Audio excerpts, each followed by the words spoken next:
அல்லேலூயா, அல்லேலூயா. இந்த நாளிலும் ஒரு வசனத்தை எடுத்து நம்ம வாசிப்போம். ஆகாய் 2ஆம் அதிகாரம் அதனுடைய 19வது வசனம். அதனுடைய பின்பகுதியை நாம் வாசிக்கும் போது வேதம் சொல்லுகிறது, நான் இன்று முதல் உங்களை ஆசீர்வதிப்பேன். இன்று முதல் நான் உங்களை ஆசீர்வதிப்பேன் என்று ஆண்டவருடைய வார்த்தை உங்களுக்கு முன்பதாக வைக்கப்படுகிறது. இன்றைக்கே கர்த்தர் என்னை ஆசீர்வதித்திருவாரா? அவரால் ஆசீர்வதிக்க முடியும். அல்லேலூயா.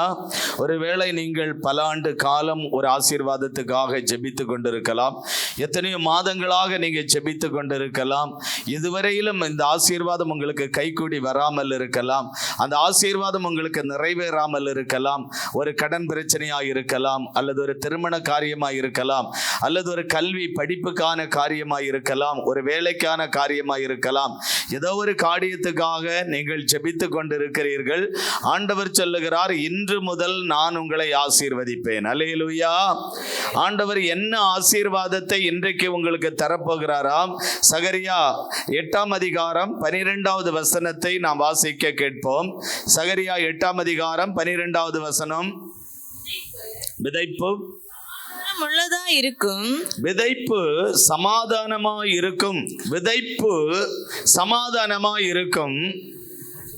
திராட்சை செடி தன் கனியை தரும். பூமி தன் பலனை தரும். வானம் தன் பனியை தரும். இந்த ஜனத்தில் மீதியானவர்கள் இதையெல்லாம் சுதந்தரிக்க கட்டளையிடுவேன். அல்லேலூயா.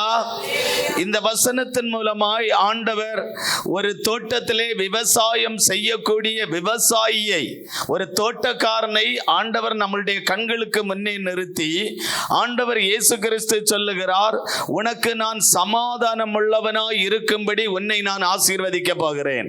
அல்லேலூயா. நீங்க எந்த ஒரு விவசாயியும் நீங்கள் எடுத்துக்கொண்டால், ஒரு தோட்டத்திலே விவசாயம் செய்யக்கூடிய ஒரு விவசாயியை நீங்கள் சந்திக்கிறவர்களாக இருந்தால், அந்த விவசாயிக்கு மனதிலே ஒரு சமாதான குறைவு இருக்கும். அது என்ன சமாதான குறைவு என்றால், ஒரு நிலத்தை பண்படுத்தி அந்த நிலத்திலே விதையை போட்டு அறுவடை செய்கிறது வரையிலும் அவனுக்கு ஒரு சமாதானம் இருக்காது. ஏன் சமாதானம் இருக்காது? இந்த நிலத்திலே நல்ல விளைச்சல் கிடைக்குமா? இந்த விதையிலிருந்து நல்ல பலன் கிடைக்குமா என்கிற ஒரு போராட்டம் அவனுக்குள்ளே இருக்கிறதை பார்க்க முடியும். உங்க ஊரிலே, நம்மளுடைய ஊரிலே வாழை தோட்டம் போடுகிறவர்களை நீங்கள் எடுத்துக்கொண்டால், அது போட்டு அறுவடை செய்கிறது வரையிலும் அவனுக்கு ஒரு சமாதானம் இருக்காது.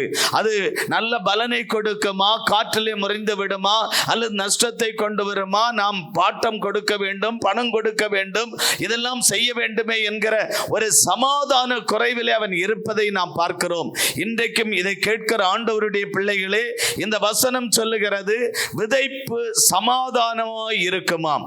நீங்க என்ன விதைத்திருக்கிறீர்களோ அது உங்களுக்கு சமாதானத்தை கொண்டு வரும். நீங்க என்ன முதலீடு பண்ணி இருக்கிறீர்களோ, என்ன காரியம் செய்கிறீர்களோ, அது உங்களுக்கு ஒரு பெரிய சமாதானத்தை கொண்டு வருகிறதாக இருக்கும். அல்லேலூயா சொல்லுங்களா. அல்லேலூயா. அந்த விவசாயியை பார்த்து ஆண்டவர் இயேசு சொல்லுகிறார், விதைப்பு உனக்கு சமாதானமாய் இருக்கும். நீங்க எதை விதைத்திருக்கிறீங்களோ, எதை நீங்கள் விதைத்திருக்கிறீர்களோ அதிலே ஆண்டவர் உங்களுக்கு நிச்சயமாக ஒரு சமாதானத்தை தருவார். தொடர்ந்து வாசித்தால், திராட்சை செடி தன் கனியை தருமாம். திராட்சை தோட்டம் நீங்கள் போட்டிருக்கிறதாக இருந்தால் அது மிகுந்த கனிகளை கொடுக்கும் என்று ஆண்டவருடைய வார்த்தை சொல்லுகிறது. அந்த எந்த இடத்திலே பூமியிலே நீங்கள் போட்டிருக்கிறீர்களோ அது மிகுந்த ஒரு பலனை கொடுக்குமாம். அல்லேலூயா. நீங்க மிகுந்த பலன் உள்ளவர்களாய் மாற போறீங்க. ஒரு மிகுந்த பலனை கொடுக்கிறவர்களாய் கர்த்தர் உங்களை ஆசீர்வதிக்க போகிறார். அல்லேலூயா. நீங்க மிகுந்த பலனை கொடுப்பீர்கள், மிகுந்த பலனை கொடுப்பீர்கள். ஆண்டவர் இதிலே ஒரு சமாதானத்தை தருவாராம். ஒரு சமாதானம். இன்றைக்கு உலகத்திலே அநேக ஜனங்களை பார்க்கும்போது சமாதானத்தை இழந்தவர்களைத்தான் நாம் பார்க்கிறோம். சமாதானமாய் மனிதனுக்கு வாழ முடியவில்லை. ஒரு விவசாயியை எடுத்துக்கொண்டால் அவனுக்கு சமாதானம் இல்லை. ஒரு குடும்ப தலைவனை எடுத்துக்கொண்டால் அவனுக்கு சமாதானம் இல்லை. ஒரு வியாபாரியை எடுத்துக்கொண்டால் அவனுக்கு சமாதானம் இல்லை. இன்றைக்கு சமாதானத்தின் குறைவிலே வாழ்கிறவர்களை தான் இன்றைக்கு அதிகப்படியான பேரை நம்ம பார்க்கிறோம். அல்லேலூயா. உங்களுக்கும் எனக்கும் ஆண்டவர் ஒரு பெரிய சமாதானத்தை தந்திருக்கிறார். இந்த சமாதானம் தொடர்ந்து நாம் அனுபவிக்க வேண்டுமானால், சமாதானத்தோடு நாம் வாழ வேண்டுமானால், நம் ஆண்டவரை தவிர வேறு வழி இல்லை. கர்த்தருக்கு முன்னுரிமை கொடுங்க, கர்த்தருக்கு முதலிடம் கொடுங்க. இன்னைக்கு கர்த்தருக்கு முதலிடம் கொடுக்காதபடி, முன்னுரிமை கொடுக்காதபடி பணத்துக்கு போனவங்க, அதுக்கெல்லாம் விலை போனவங்க, இன்னைக்கு வெட்கப்பட்டு நாணப்பட்டு அவமானப்பட்டு துக்கப்பட்டு இருக்கிறவர்களைத்தான் அதிகப்படியான பேரை நம்ம பார்க்கிறோம். அல்லேலூயா.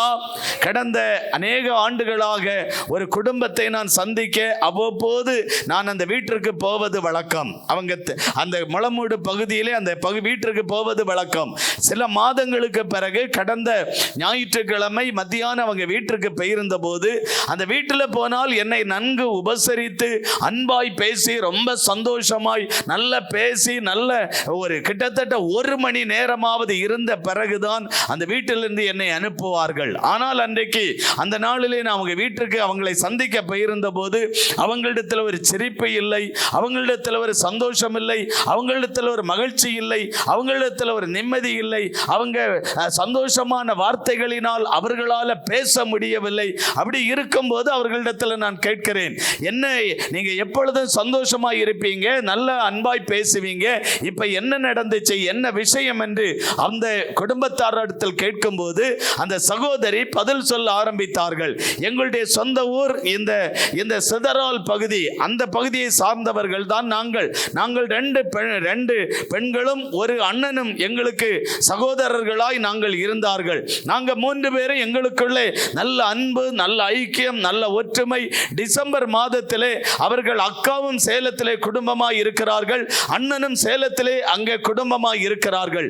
அவர்கள் குடும்பமாய் அங்கே சந்தோஷமாய் வாழ்ந்து டிசம்பர் மாதம் 24ஆம் தேதியானால் ஊருக்கு வந்து விடுவார்கள். அப்ப 24ஆம் தேதியிலிருந்து ஜனவரி 1ஆம் தேதி மத்தியானத்திலே அவங்க புறப்படுவார்கள். அந்த இவ்வளவு நாட்களும் நாங்கள் எங்களுடைய எல்லாருடைய பிள்ளைகளும் எல்லாருடைய குடும்பமும் நாங்கள் ஒரே இடத்திலே, நாங்கள் அந்த இடத்திலே சந்தோஷமாய் இருந்து அந்த இடத்திலே நாங்கள் ஒருவருக்கொருவர் அன்பாய் பேசி அன்பாய் பிக்னிக்கு டூர் போய் நாங்கள் எங்களுடைய மகிழ்ச்சியை வெளிப்படுத்தி சந்தோஷமாய் நாங்கள் வாழ்ந்து கொண்டிருந்தோம். அதன் பிறகு அவங்க போவார்கள். இப்பொழுது அவர்களுடைய அந்த அக்காளுடைய வீட்டிலேயும் அந்த அண்ணனுடைய குடும்பத்திலேயும் சாத்தான் ஒரு பெரிய புயலை வீசிவிட்டான். ஒரு நிம்மதி இல்லை, ஒரு சமாதானம் இல்லை, ஒரு நிம்மதியற்ற ஒரு வாழ்க்கையிலே தான் நாங்கள் இனி வாழ்ந்து என்ன பிரயோஜனம் என்று அவர்களே சொல்லக்கூடிய அளவுக்கு சாத்தான் ஒரு பெரிய பாதிப்பை அங்கே கொண்டு வந்தான். என்ன நடந்தது என்று கேட்டால், அண்ணன் அங்கே அந்த சேலத்திலே ஒரு பெரிய மளிகை கடை வைத்திருக்கிறார். ஒரு மிகப்பெரிய ஒரு மளிகை கடை. அந்த மளிகை கடையிலே கிடைக்காத ஜாமான்களே இருக்காதாம், அந்த அளவுக்கு மிகப்பெரிய ஒரு கடையை வைத்திருக்கிறார். காலையில் 5 மணிக்கு சரியாக கடையை ஆரம்பித்தால் இரவு 11 மணிக்கு தான் அந்த கடையை பூட்டுவார்களாம். இந்த கணவனும் மனைவியும் 2 பேரும் மாறி மாறி கடையை நடத்தி பல லட்சங்களை சம்பாதித்து சமீப நாட்களுக்கு முன்பு ஒரு பெரிய இடத்தை எத்தனையோ கோடிக்கு விலை பேசி ஒரு இடத்தை வாங்கினார்களாம். குறைவு வந்த பணத்துக்கு அவங்களுடைய அக்காவை சந்தித்து அக்காளுடைய மூலமாய் வங்கிக்கு போய் லோன் எடுத்திருக்கிறார்கள். இப்ப கவனிங்க, 1 ஆண்டு நிறைவடைந்த பிறகு இந்த அண்ணன் அக்காவை பைக்கில் கூட்டி கொண்டு போகும்போது அந்த பேங்க் கூட போகல, அதுக்கு போற வழியில போகும்போது ஒரு முக்கியமான பிளேஸ்ல போகும்போது அந்த நிலை தடுமாறி அந்த சகோதரனுடைய அக்கா கீழே விழுந்து விட்டார்கள். அண்ணன் பைக்கிலே கொண்டு போகிறான், அந்த சகோதரி பைக்கிலே பின்னாடி உட்கார்ந்து இருக்கிறார்கள். அந்த நிலை தடுமாறி கீழே விழுந்து விட்டார்கள். விழுந்து பலமான காயம் ஏற்பட்டபடியினால், பலமான காயம் தலையில ஏற்பட்டு அவங்களை மருத்துவமனையில் கொண்டு போய், இது பிப்ரவரி மாதம் நடந்தது. இப்போ 1 வாரம் 10 நாட்களுக்கு முன்பு வரையிலும் கிட்டத்தட்ட ஒரு 5-6 மாதம் மருத்துவமனையில் வைத்து பல ட்ரீட்மெண்ட்கள் கொடுத்து 45 லட்சம் செலவு பண்ணி இருக்கிறார்கள். 45 லட்சம் செலவு பண்ணி 5 மாதங்களுக்கு பிறகு அந்த சகோதரி மரித்து போனாள், சகோதரி இறந்து போனாள்.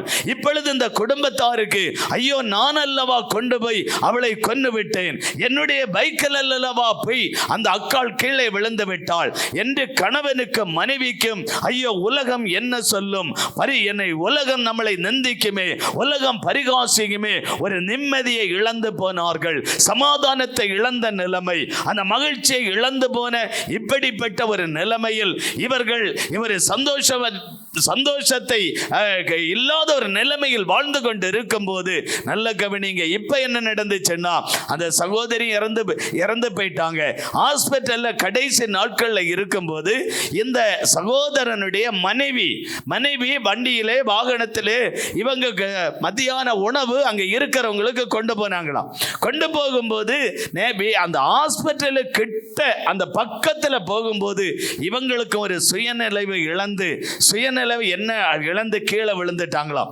யாரும் தள்ளி விடல, யாரும் இவங்களுக்கு எந்த காயத்தையும் ஏற்படுத்தல.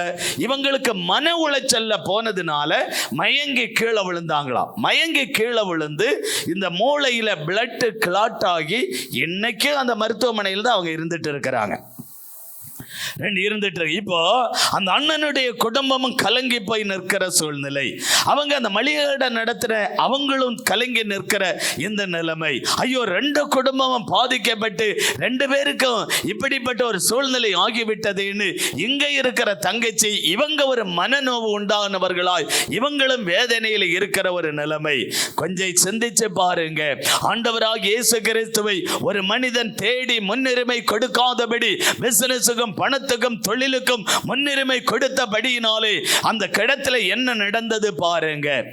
ஒரு மனுஷனை பாதுகாக்கிறவர் இயேசு கிறிஸ்து. இயேசுவுக்கு தான் அதிக நேரம் கொடுக்கணும், ஆண்டவருக்கு தான் முக்கியத்துவம் கொடுக்கணும், கர்த்தருக்கு தான் கொடுக்கணும்.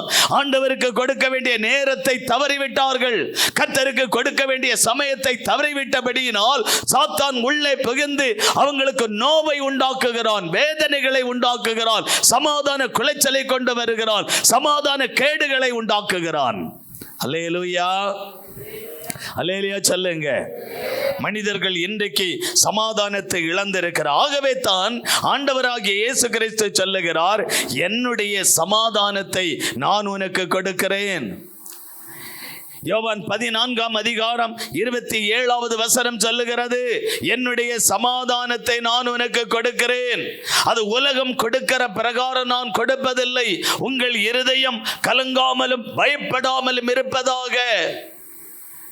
ஆண்டவர் அவருடைய சமாதானம். நீங்க அவருடைய சமாதானத்தை பெற்றிருக்கீங்களா? அவருடைய சமாதானத்தை பெற்றிருக்கீங்களா?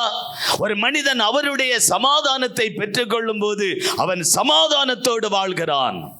அதுவரையிலும் அவனுக்கு நிம்மதி இருக்காது, அதுவரையில் அவனுக்கு சந்தோஷம் இருக்காது, அதுவரையில் அவனுடைய வாழ்க்கையில் ஆசீர்வாதம் இருக்காது. என்னுடைய சமாதானத்தை உனக்கு கொடுக்கிறேன். அவருடைய சமாதானத்தை பெற்றுக்கொள்ளுங்க. ஆண்டவர் தருகிற ஒரு சமாதானம் இருக்கிறது. அது உங்களுடைய இருதயம் கலங்காமலும் பயப்படாமலும் அப்படிப்பட்ட ஒரு சமாதானம். இயேசு தருகிற சமாதானம் ஒரு சமாதானத்தை தருகிறார். அல்லேலூயா. இங்க பாருங்க, ஒரு பெண்மணி சமாதானத்தை இழந்து வாழ்ந்தாள். பணம் இருந்துச்சு, வசதி இருந்துச்சு, வீடு இருந்துச்சு, சொத்து இருந்துச்சு, ஐஸ்வர்யம் இருந்துச்சு, செல்வம் இருந்துச்சு, எல்லாம் இருந்துச்சு. தன்னுடைய சரீரத்தில் வந்த வியாதிக்கு யாராலும் குணப்படுத்த முடியவில்லை. பணத்தை செலவு பண்ணுகிறாள், எல்லாத்தையும் விற்றும் செலவு பண்ணுகிறாள். ஆனாலும் அவளுக்கு நோய் குணமாகாதபடி சமாதானத்தை இழந்து வாழ்ந்த போது, இயேசுவை தேடி வந்த போது அவளுக்கு ஆண்டவர் ஒரு அற்புதமான விடுதலை, சுகம் கொடுத்து அவளை ஆண்டவர் சமாதானத்தோடு அனுப்புகிறார். மார்க் 5ஆம் அதிகாரம் 34வது வசனத்தை வாசிக்கும் போது வாசிக்க கேட்போம். மார்க் 5ஆம் அதிகாரம் 34வது வசனம். அவர் அவளை பார்த்து, மகளே, உன் விசுவாசம் உன்னை ரட்சித்தது, உன் விசுவாசம் உன்னை ரட்சித்தது, சமாதானத்தோடு நீ சமாதானத்தோடு போய் உன் வேதனை நீங்கி சுகமாயிரு என்றார். இப்ப ஆண்டவர் இயேசு கிறிஸ்துவை இவள் தேடி வந்த போது இவள் ஒரு சமாதானத்தை பெற்றுக் கொள்ளுகிறார். முதலாவது இவளுக்கு நோய் அவளை விட்டு மாறுகிறது. இரண்டாவது ஆண்டவர் அவளுக்கு ஒரு சமாதானத்தை தருகிறார். ஆண்டவருக்கு தெரியும் இவள் இந்த நோயினால் பாதிக்கப்பட்டு சமாதானத்தை இழந்து வந்திருக்கிறாள். இந்த வியாதி இவளை பிடித்து சமாதானத்தை இழந்து நிற்கிறாள். இவள் என்னை தேடி வந்தபடியினால் இவளுக்கு ஒரு சமாதானத்தை கொடுக்கிறேன் என்று ஆண்டவர் அவளுக்கு ஒரு சமாதானத்தை கொடுத்ததை பார்க்கிறோம். இவள் யார்? இவள் எப்படிப்பட்டவள்? இவளுக்கு என்ன பிரச்சனை என்பதை ஆண்டவர் சொல்லி இருக்கிறார். மார்க் 5ஆம் அதிகாரம் 25வது வசனத்தை வாசிக்க கேட்போம். அப்பொழுது 12 வருஷமாய் ஒரு பெரும்பாடுள்ள ஸ்திரீ. இவளுக்கு எத்தனை ஆண்டு காலம் இந்த வியாதி இருந்ததாம்? 12 ஆண்டு காலம் வியாதி என்று வேதம் சொல்லுகிறது. இவள் இந்த 12 ஆண்டு காலமும் இந்த வியாதியினால் எப்படி பாதிக்கப்பட்டாளாம்? பெரும்பாடு. சாதாரணமான பாடல்ல, பெரும்பாடு. உங்களுக்கு தெரிஞ்சவங்க சில பேர் சொல்லுவாங்க, பழைய ஆட்கள் சொல்லுவாங்க, அவப்படுகிற பாடு சாதாரணமான பாடல்ல, பெரும்பாடுபடுகிறாள், பெரிய கஷ்டப்படுகிறாள் அப்படி என்று முன்னோர்கள் பழைய ஆட்கள் சொல்லுவார்கள். இங்கே வேதம் சொல்லுகிறது, அப்படிப்பட்ட ஒரு பெரிய பாடு, பெரும்பாடு பட்டவளாய் இவள் இருந்தாள் என்று வேதத்திலே பார்க்கிறோம். இவளுக்கு அப்படி என்ன வியாதியாம்? 29வது வசனம் சொல்லுகிறது, உதரப்போக்கு வியாதி. உதரப்போக்கு என்றால் இரத்தப்போக்கு வியாதி. இரத்தம் தானாய் போய்கொண்டே இருக்கிறது. சரீரத்திலே அந்த இரத்தம் தங்குவதில்லை, அந்த இரத்தம் தானாய் வெளியேறுகிறது. எப்பொழுதும் ஒரு பெண் அந்த மகளுக்கு ரத்தம் வெளியேறுமேயானால் அவள் எப்படிப்பட்டவளாய் இருப்பாள்? எலும்பும் தோலுமாய் இருப்பாள். அவள் நடக்க முடியாதவளாய் இருப்பாள். அவள் பலனற்றவளாய் இருப்பாள். இப்படிப்பட்ட ஒரு வாழ்க்கை வாழ்ந்து கொண்டிருந்த இந்த சகோதரி, அவள் இந்த வியாதியிலிருந்து விடுதலைக்காக அநேக வைத்தியர்களை தேடி போகிறாள். அந்த வசனம் சொல்லுகிறது, 26வது வசனம், அநேக வைத்தியர்களால் மிகவும் வருத்தப்பட்டு தனக்கு உண்டானவைகளை எல்லாம் செலவழித்தும் சற்றாகிலும் குணமடையாமல் அதிக வருத்தப்படுகிற பொழுது, இப்ப வேதம் சொல்லுகிறது, இந்த உதரப்போக்கு வியாதியின் காரணமாக அவள் வருத்தப்படுகிறாள். இவள் வருத்தப்பட்டு தனக்கு உண்டானவைகளை எல்லாம் செலவழித்தும், தனக்கு என்னெல்லாம் இருந்ததோ எல்லாவற்றையும் செலவழித்து விட்டாள். தனக்கு என்னெல்லாம் இருந்ததோ, அவளுக்கு இருந்த வீடை விற்றுவிட்டாள், அவளுக்கு இருந்த விளைநிலத்தை விற்றுவிட்டாள், அவளுக்கு வரவேண்டிய வருமானங்கள் என்னெல்லாம் சொத்துகள் இருந்ததோ எல்லாவற்றையும் விற்றும் அவள் செலவழித்தும் சற்றாகலும் குணமடையாதபடி. இப்ப சற்றாகலும் நம்மளுக்கு குணமடையவில்லை. பணம் எல்லாம் தீர்ந்து விட்டது, தான் உண்டாக்கி வைத்திருந்த சொத்துக்கள் எல்லாம் போய்விட்டது, தனக்கு இருந்த வீடும் போய்விட்டது. எல்லாவற்றை விற்றும் செலவழித்தும் சற்றாகலும் குணமடையாமல் அவள் வருத்தப்படுகிற பொழுது, அவள் வருத்தத்தோடு இருக்கிறாள். எல்லாவற்றையும் செலவழித்து வருத்தத்தோடு இருக்கிறாள். எல்லாவற்றையும் விற்று செலவழித்து வருத்தத்தோடு இருக்கிறாள். ஒருவேளை நீங்க இதை கேட்கிற ஆண்டவருடைய பிள்ளையே, இதை சோசியல் மீடியா மூலமாய் கேட்கிற ஆண்டவருடைய பிள்ளைகளே, ஒருவேளை நீங்கள் எல்லாவற்றை விற்றும் அதிக வருத்தத்தோடு இருக்கிறீர்களா? எல்லாவற்றை செலவழித்தும் நீங்கள் அதிக வருத்தத்தோடு இருக்கிறீர்களா? வருத்தத்தோடு இருந்தால் இவள் என்ன செய்தாள் பாருங்க. 27வது வசனம் சொல்லுகிறது, இவ என்ன செய்தாளா? இயேசுவை குறித்து கேள்விப்பட்டு, யாரோ சொல்றாங்க, ஏமா நீ எல்லாவற்றையும் விற்றும் எல்லாத்தையும் செலவழித்தும் உனக்கு சற்றாகலும் குணமடையாதபடி நீ வருத்தத்தோடு இருக்கிறாயே, இயேசு என்கிற ஒரு ஆண்டவர் இருக்கிறார், இயேசு என்கிற ஆண்டவர் இருக்கிறார். இவரை பற்றி நீ அறியாமல் இருக்கலாம், இவரை பற்றி நீ தெரியாமல் இருக்கலாம். இவர் எப்படிப்பட்டவர் தெரியுமா? எப்படிப்பட்ட வியாதிகளையும் குணமாக்குகிறவர், எப்படிப்பட்ட பிரச்சனைகளை மாற்றி போடுகிறவர், எப்படிப்பட்ட கஷ்டங்களை நீக்கி போடுகிறவர், எப்படிப்பட்ட கடன்களையும் அடைத்து தருகிறவர். இவரை பற்றி, இந்த இயேசு கிறிஸ்துவை பற்றி யாரோ ஒருத்தங்க சொல்லுவதை இவ கேள்விப்படுகிறார். உடனே நான் அவருடைய வஸ்திரத்தை ஆகிலும் தொட்டால் சுத்தமாவேன் என்று சொல்லி, இப்ப பாருங்க, இப்ப இவளுக்கு ஒரு ஆசை வருகிறது. நான் இயேசுவை பார்க்க வேண்டும், இயேசு கிறிஸ்துவை நான் எப்படியாவது பார்க்க வேண்டும் என்கிற ஒரு விருப்பம் உண்டாகிறது, ஒரு ஆசை உண்டாகிறது. இதை கேட்கிற ஆண்டவருடைய பிள்ளைகளே, ஒருவேளை நீங்கள் இயேசுவை சந்திக்க வேண்டும் என்கிற விருப்பம் நமக்கு இருக்கிறது, ஆசை இருக்கிறது. அந்த இயேசுவை நீங்கள் தேடி பாருங்க. இயேசுவை நம்ம தேடும் போது நமக்கு முன்னே அவர் வெளிப்படுகிற ஒரு நல்ல ஆண்டவராய் இருக்கிறார். இப்ப இயேசு கிறிஸ்துவை கேள்விப்பட்ட உடனேயே இவள் இயேசுவை தேடி போகிறாள். இயேசுவை தேடி போகும்போது இயேசுவுக்கு முன்னாகவும் பின்னாகவும் திரளான கூட்டங்கள், திரள் கூட்ட ஜனங்கள் அங்கே அந்த இடத்திலே திரளான மக்கள் நின்னபடியினால், திரளான ஜனங்கள் அங்கே அந்த இடத்திலே நின்ன ஆனபடியினால் இயேசுவை நேரடியாக சந்தித்து இவளுடைய பிரச்சனைகளை எடுத்து சொல்ல முடியவில்லை. இவளுடைய பிரச்சனைகளை ஆண்டவரிடத்தில் சொல்ல முடியவில்லை. இயேசுவானவர் நடந்து கொண்டே இருக்கிறார். அவள் முன்னே கடந்து நடந்து போய்கொண்டே இருக்கிறார். இவளுக்கு ஒரு விசுவாசம், நான் இயேசுவை எப்படியாவது பார்க்க வேண்டும், இயேசுவை எப்படியாவது சந்திக்க வேண்டும், இயேசுவினிடத்தில் என் பிரச்சனைகள் நான் சொல்லியாக வேண்டும் என்று இயேசுவுக்கு பின்னாக நடந்து போகிறாள். வெகு தூரம் போன பிறகும் இயேசுவினிடத்தில் தன் பிரச்சனைகளை சொல்ல முடியவில்லை. தன்னிட சரீரத்தில் இருக்கிற வியாதியை குறித்து அவரிடத்திலே சொல்ல முடியவில்லை. ஆனால் அவள் போய்கொண்டு இருக்கும் போது இவளுக்கு ஒரு விசுவாசம் உண்டாகிறது. இயேசு கிறிஸ்துவின் வஸ்திரத்தின் ஓரத்தையாகலும் தொட்டால் நான் சொஸ்தமாவேன். இயேசு கிறிஸ்துவினுடைய வஸ்திரத்தை தொட்டால் உடனே நான் சொஸ்தமாவேன் என்கிற ஒரு விசுவாசம். இப்ப போய்கொண்டிருக்கிற ஆண்டவருடைய வஸ்திரத்தை தொடுகிறாள். அவள் வஸ்திரத்தை பிடிக்கிறாள். அந்த வஸ்திரத்தின் ஓரத்தை பிடிக்கிறாள். அந்த வஸ்திரத்திலிருந்து ஒரு வல்லமை இவளுடைய சரீரத்திலே இறங்கிவிட்டது. அல்லேலூயா. அந்த வஸ்திரத்திலிருந்து ஒரு வல்லமை அவளுடைய சரீரத்திலே இறங்கினது. இதை அவள் உணர்ந்தாள் என்று வேதம் சொல்லுகிறது. இதை அவள் உணர்கிறாள். இந்த வசனத்தை வாசிக்க கேட்போம். 28வது வசனம். ஜனக்கூட்டத்துக்குள்ளே அவருக்கு பின்னாக வந்து அவருடைய வஸ்திரத்தை தொடுகிறாள். 29வது வசனம். உடனே அவளுடைய உதரத்தின் ஊரல் நின்று போயிற்று. அந்த வேதனை நீங்கி ஆரோக்கியம் அடைந்ததை அவள் தன் சரீரத்திலே உணர்ந்தாள். அல்லேலூயா. அவள் ஆரோக்கியம் சரீரத்தில் அப்படி உணர்கிறாள். இயேசு கிறிஸ்துவினுடைய வஸ்திரத்தை தொட்டவுடன் ஒரு வல்லமை ஷாக் டக்குன்னு பாய்ந்து அவளுடைய சரீரத்திலே வருகிறது. அந்த சரீரத்தில் அந்த வல்லமை பாய்ந்து வந்தவுடனே இவளுடைய அந்த இரத்த போக்கு வியாதி அப்படி அரெஸ்ட் ஆகிறது, நின்று போகிறது. அதை சரீரத்திலே உணர்ந்தாள் என்று வேதம் சொல்லுகிறது. அல்லேலூயா. நீங்க நல்ல ஆவியில நிரம்பி ஜெபிக்கும் போது பரிசுத்த ஆவியானவர் உங்கள் தொடுகிறதை உங்களால் உணர முடியும். இன்னைக்கு உணர்வுண்டாகணும். உணர்வில்லாத ஜெபம், உணர்வற்ற ஜெபம். நம்ம உணர்வில் ஜெபிச்சு பாருங்க, ஒரு வல்லமை நம்ம இறங்கி வருகிறதை பார்க்க முடியும். ஒரு அபிஷேகம் இறங்கி வருகிறதை பார்க்க முடியும். ஒரு வல்லமை கடந்து வரும்போது நீங்கள் மெய்யாகவே சுகமாவீர்கள், மெய்யாகவே விடுதலை ஆவீர்கள்.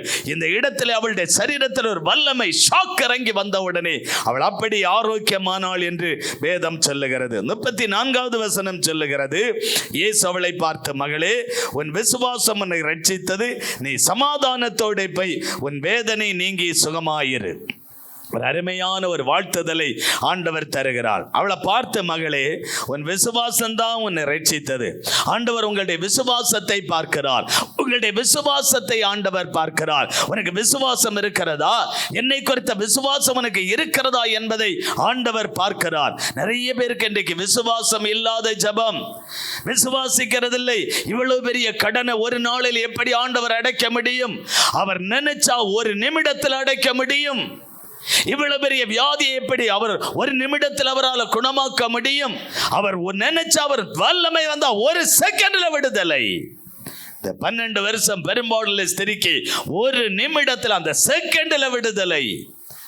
ஆண்டவர் தொட்டா உடனே ஒரு விடுதலை. பிள்ளைகளுக்கு திருமண வரனுக்காய் காத்திருக்கிறவங்க, அவர் நினைச்சா ஒரு செகண்ட்ல அந்த காரியத்தை அவரால் கைகொடி வர பண்ண முடியும். அல்லேலூயா. அவரால் முடியும், அவரால் முடியும், அவரால் முடியும். நீங்க விசுவாசிக்கணும், நீங்க விசுவாசிக்கணும். அவரை விசுவாசிக்கணும். இந்த திருத்தோபுரம் அந்த பகுதி, அந்த உள்ள ஒரு ஏரியாவில் ஒரு ஏழை குடும்பம், ரொம்ப பாவப்பட்ட ஒரு குடும்பம், நல்ல ஏழ்மையான ஒரு குடும்பம். அந்த வீட்டுக்கு அடிக்கடி நான் வந்து அவங்க ரொம்ப சந்திக்கிறது வழக்கம். அவங்களுக்கு 2 பிள்ளைங்க, பெண் பிள்ளைகள். ஒரு மகளை முன்னாடியே திருமணம் பண்ணி கொடுத்தாங்க. அதன் பிறகு 2வது ஒரு சின்ன மகளுக்கு இவங்களுக்கு பணம் இல்லை, பண வசதி வாய்ப்பு இல்லை. அது இல்லாததுனால இவங்களுக்கு ரொம்ப மன உளைச்சல். என் பிள்ளைக்கு திருமணமே ஆகாத பிரதர், என் பிள்ளைக்கு திருமணமே நடக்காத பிரதர், பணம் இல்லையே, வசதி இல்லையே, என்ன பண்ண என்ன செய்ய அப்படின்னு சொல்லி சில ஆண்டுகளுக்கு முன்ன ரொம்ப மன வருத்தத்தில் மன சங்கடத்தில் இருந்தாங்க. நான் சொல்றேன், அவளுக்கு ஏற்ற துணை இன்னும் வரல, கர்த்தர் கொண்டு வருவார். அதுக்கு பணம் இல்லையே பிரதர், பணத்தை வச்சு ஆண்டவர் திருமணத்தை பார்க்கிறவர் அல்ல. உங்க மகளை சந்தோஷமா வைக்கக்கூடிய ஒரு நல்ல பையனை ஆண்டவர் சீக்கிரமாய் கொண்டு வருவார். நீங்க விசுவாசிங்க. அதான் பிரதர், நான் கர்த்தர் தான் நம்பி இருக்கிறேன், அவரைத்தான் நான் விசுவாசிக்கிறேன், அவரை தான் நம்பி நாம விசுவாசிச்சுட்டு இருக்கிறேன் பிரதர் அப்படின்னு விசுவாசத்தோடு ஜெபிச்சாரு பாருங்க. அந்த சில நாட்கள்ல ஒரு நல்ல அருமையான ஒரு பையனை அந்த மகளுக்கு ஏற்ற துணையாய் கர்த்தர் கொண்டு வந்தார். சரி, வழக்கத்தின்படி ஒரு 3 லட்சம் ரூபாய் அவங்க அந்த நாள்ல பேசினாங்க. அந்த திருமண வரனா நகையா இருந்தாலும் எதுவா இருந்தாலும் ஒரு 3 லட்சம் ரூபாய்க்கு பேசினாங்க. நம்ம ஊர் வழக்கத்தின்படி பேசினாங்க. பேசி 3 லட்சம் ரூபாய்க்கு வசதி இல்லை, பண வசதி இல்லை. அப்ப ஆனா நாளைக்கு கல்யாணம், முந்தின நாள் தான் எல்லாத்தையும் ஆயத்தப்படுத்தி ரெடி பண்ணி கடன் வாங்கி எல்லாம் ரெடி பண்ணாங்க. அப்ப அடுத்த நாள் கல்யாணம் நல்லபடியா முடிஞ்சிச்சு. அப்ப இப்போ அவங்க அந்த கல்யாணத்துக்கு முந்தின நாள் அவங்க ஜெபம் பண்றதுக்கு கூப்பிடுறாங்க. ஜெபம் பண்ண கூப்பிடும் போது நீங்க விசுவாசிங்க, இந்த கல்யாணத்துல நீங்க மிச்சம் எடுப்பீங்க. நீங்க மிச்சம் எடுக்கிற அளவுக்கு கர்த்தர் உங்களை ஆசீர்வதிக்க போகிறார். உங்களுக்கு விசுவாசம் இருக்கா? ஆமா பிரதர், நான் அப்படிதான் இயேசுவை நம்புறேன், கர்த்தர் அப்படிதான் நம்பி இருக்கிறேன், நான் மிச்சம் எடுக்கிற அளவுக்கு கர்த்தர் என்னை ஆசீர்வதிப்பார், எல்லா கடனை அடைச்சு நான் கடனாளியா இல்லாதபடி கர்த்தர் ஆசீர்வதிக்க போகிறார் அப்படி நான் விசுவாசிக்கிறேன், நம்புறேன். ஜெபிச்சாங்க பாருங்க. திருமண நாளில் அவங்க திருமணத்துக்கு எல்லாரும் காசு கொடுப்பாங்க பார்த்தீங்களா, ஏழைகளுக்கு அவங்க காசு கொடுப்பாங்க. அந்த மாதிரி நம்ம ஒரு வழக்கத்தின்படி கொடுத்தவங்க அவங்களுக்கு பணம் பாருங்க அன்னைக்கு கிடைச்சது இந்த கல்யாணத்தில் செலவு பண்ணினதை விட இவங்களுக்கு ஜாஸ்தியாக பணம் கிடைச்சிச்சு. எல்லாரும் கொண்டு 5000 10,000 5000 10,000ன்னு அவங்களுக்கு எல்லாம் கொண்டு கொடுத்தாங்க. கொண்டு கொடுத்து அந்த பணத்தை காட்டிலும் அந்த செலவு பண்ணினதை காட்டிலும் மிச்சம் எடுக்கிற அளவுக்கு கர்த்தர் அவர்களை ஆசீர்வதித்து விட்டார். அல்லேலூயா. அடுத்த கல்யாணம் எல்லாம் முடிஞ்சு 3வது நாள் விருந்தெல்லாம் முடிஞ்சு ஒரு நாள் பிரதர் வாங்கன்னு சந்தோஷமா என்ன கூப்பிடுறாங்க. போனா ஜெபம் பண்ணுங்க பிரதர், கர்த்தர் கல்யாணத்தை ஆசீர்வதிச்சு நீங்க சொன்னது மாதிரியே மிச்சம் எடுக்கிற அளவுக்கு கர்த்தரன் ஆசீர்வதிச்சார். ஆசீர்வதிச்சு உங்க ஊழியத்துக்கு நான் ஒரு பொருத்தனை வச்சிருக்கிறேன்னு கையில தூக்கி 10,000 ரூபாய் கொடுக்குறாங்க. அவங்க 10,000 ரூபாய் கொடுக்குறாங்கன்னா நம்மள மாதிரி ஆட்கள் எல்லாம் 1 2 லட்சம் 3 லட்சம் கொடுக்கறதுக்கு சமம். அல்லேலூயா சொல்லுங்க. அல்லேலூயா. சந்தோஷமா கையில கொடுக்கறாங்க. ஊழியத்துக்கு நீங்க செலவு பண்ணுங்க பிரதர் அப்படின்னு கொடுத்தாங்க. அப்படி ரொம்ப சந்தோஷம். இப்ப இல்ல சிஸ்டர், நீங்களே பாவம் உங்க வாழ்வாதாரத்துக்கு வச்சுக்கொள்ளுங்க, நீங்க வேண்டாம், கர்த்தர் என்ன ஆசீர்வதிப்பார், நான் வேலை செய்வேன், எனக்கு கடன் இல்லையே, நான் மட்டும் தானே நீ சாப்பிட, நானும் கணவனும் தானே சாப்பிடணும், நான் மிச்சம் எடுக்கிற அளவுக்கு கர்த்தர் எனக்கு தந்திருக்கிறாரு. இல்ல சாரி, கணவன் இல்லை அவங்களுக்கு, நான் மட்டும் தானே சாப்பிடணும், அதுக்கு எனக்கு ஆண்டவர் எனக்கு தருவார், திடன் இருக்கு, வேலை செய்வேனா, இது ஊழியத்துக்கு வச்சுக்கோங்க. அவங்க விதவை. அதனால தான் நிறைய மக்கள் பெண் பிள்ளைன்னு சொல்லி ஏழைன்னு சொல்லி நிறைய காசு கொடுத்தாங்க. கர்த்தர் நல்லவர், அவரால் ஒரு நிமிடத்தில் அடைக்க முடியும். அதுவரையிலும் ஐயோ சமாதானம் இழந்து நின்னாங்க. ஐயோ எப்படி கடன் அடைப்போம், எப்படி இந்த கடனையில் அடைக்க முடியும், எப்படி கல்யாணத்தை நடத்த முடியும், என்ன செய்ய? சமாதானத்தை இழந்திருக்கிறீங்களா? கர்த்தரிடத்தில் உண்மையாய் வாருங்க. அவர் சமாதானத்தை கொடுக்கிற ஒரு ஆண்டவர், ஒரு சமாதானத்தை கொடுத்து நம்மளை ஆசீர்வதிக்கிற தேவன். அல்லேலூயா சொல்லுங்க. அல்லேலூயா. கர்த்தர் நல்லவர். இன்னைக்கு ஆண்டவர் உங்களை அந்த இடத்துல நிச்சயமாய் ஆசீர்வதிக்க போகிறார். என்ன தேவையோடு வந்திருக்கிறீங்க, என்ன பிரச்சனையோடு வந்திருக்கிறீங்க, என்ன போராட்டத்தோடு வந்திருக்கிறீங்க, எதுல வந்திருக்கிறீங்க, நிச்சயமாய் இன்னைக்கு ஆண்டவர் உங்களை கட்டாயம் இந்த இடத்துல ஆசீர்வதித்து அனுப்ப போகிறார். எல்லாரும் அப்படி எழுந்திருப்போமா? ஹல்லேலூயா. அப்படி எல்லாரும் எழுந்திருப்போம். ஆண்டவர் இடத்துல எல்லாரும் ஜெபிப்போமா? ஆண்டவரே, என்னை இந்த இடத்துல இன்னைக்கு ஆசீர்வதிப்பேன்னு சொன்னீங்களே, என்னை ஆசீர்வதிங்க ஆண்டவரே, என்ன ஆசீர்வதிங்க ஆண்டவரே, என்ன இந்த இடத்துல நீங்க ஆசீர்வதிப்பேன்னு சொன்ன பிரகாரமே கர்த்தர் என்னை ஆசீர்வதிக்கும்படியாய். ஆமென். ஹல்லேலூயா. Thank you Jesus. ஆண்டவரே, நாங்க ஜெபிக்கிறோம்ப்பா. ஹல்லேலூயா. அப்படியே எல்லாரும் கண்களை மூடி ஜெபிப்போமா? உங்கள் துக்கம் சந்தோஷமாய் மாறும், உங்கள் கவலைகள் கண்ணீர் எல்லாம் மறைந்துவிடும், உங்கள் துக்கம் சந்தோஷமாய் மாறும், கவலைகள் கண்ணீர் எல்லாம் மறைந்துவிடும். கலங்காதே மகளே, கலங்காதே மகளே, கலங்காதே மகளே, கலங்காதே மகளே. நம் இயேசு கைவிட மாட்டார். சொல்லுங்க பார்க்கலாம். நம் இயேசு கைவிட மாட்டார். கடந்ததை நினைத்து கலங்காதே, நடந்ததை மறந்துவிடு. எல்லாரும் உற்சாகமாய் கரங்களை தட்டி, கர்த்தர் ஏதோ ஒரு அற்புதத்தை செய்ய இருக்கிறார். ஏதோ ஒரு அற்புதம் நடக்க இருக்கிறது. கர்த்தர் புதியதை செய்திடுவார். இன்றே நீ காண்பார். கர்த்தர் புதியதை செய்திடுவார். இன்றே நீ காண்பார். அதை இன்றே நீ காண்பார். கலங்கிடவே வேண்டாம், கலங்கிடவே வேண்டாம், கலங்கிடவே வேண்டாம், கலங்கிடவே வேண்டாம். நம் இயேசு கைவிட மாட்டார். நம் இயேசு கைவிட மாட்டார். தானிக்கு மேலாக சோதிக்கப்பட ஒரு நாளும் விடமாட்டார். தானிக்கு மேலாக சோதிக்கப்பட எல்லாரும்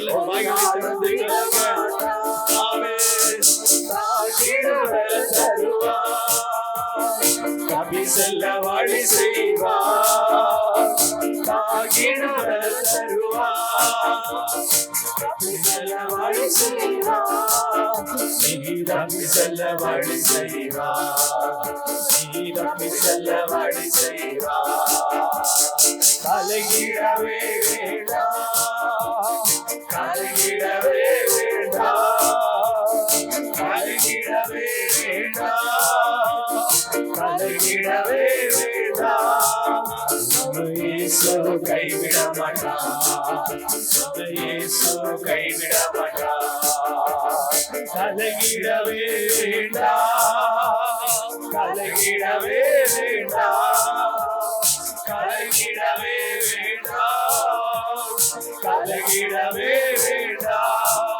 நம்ம இயேசு கைவிட மாட்டார். நம்ம இயேசு கைவிட மாட்டார். நம்ம இயேசு கைவிட மாட்டார். நம்ம இயேசு கைவிட மாட்டார். சொல்லுங்க, நம்ம இயேசு கைவிட மாட்டார். சொல்லுங்க, சொல்லுங்க, நம்ம இயேசு கைவிட மாட்டோம். கைவிட மாட்டோம். ஆமென். நம்ம இயேசு உங்கள் துக்கம் சந்தோஷமாய் மாறும். உங்கள் கவலைகள் எல்லாம் மறைந்துவிடும். உங்கள் துக்கம் சந்தோஷமாய் மாறும். உங்கள் கவலைகள் கண்ணீர் எல்லாம் மறைந்துவிடும்.